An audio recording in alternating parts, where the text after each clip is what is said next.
آج پورے عالم اسلام میں پیغمبر دو عالم صلی اللہ علیہ وسلم کی ولادت کا جشن عید میلاد النبی نہایت ہی مسرت و شادمانی اور پورے عقیدت و احترام کے ساتھ منایا جا رہا ہے۔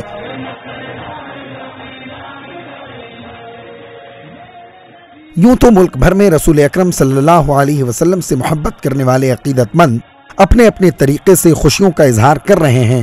اس میں جلوس، چراغاں، حمد و نعت خوانی اور نبی کریم صلی اللہ علیہ وسلم کی شان میں قصیدے پڑھے جاتے ہیں۔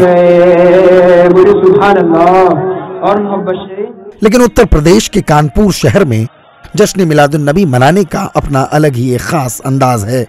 کانپور میں جشن عید میلاد النبی پر ہر علاقے میں برقی قمقموں سے گھروں کو سجایا جاتا ہے، گلی محلوں کی آرائش کی جاتی ہے، گھر گھر چراغاں کے ساتھ ہی مساجد کی بھی شاندار سجاوٹ کی جاتی ہے۔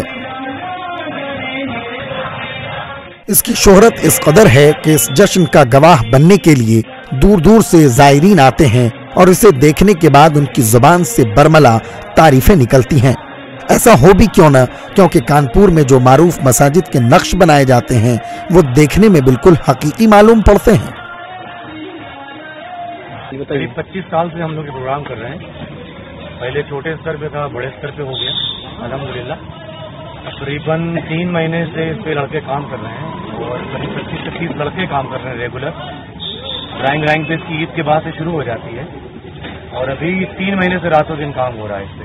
واضح رہے کہ گزشتہ برس اسی کمیٹی نے کشتی نوح علیہ السلام بنائی تھی۔ یہاں پر لاکھوں کی تعداد میں زائرین آتے ہیں۔ یہی وجہ ہے کہ پورے کانپور میں الگ الگ تنظیمیں مختلف قسم کے ڈیزائنز بناتی ہیں، لیکن بابو پروا میں انجمن فدائے مصطفیٰ کمیٹی جو ڈیزائن بناتی ہے وہ دوسروں سے مختلف ہوتی ہے۔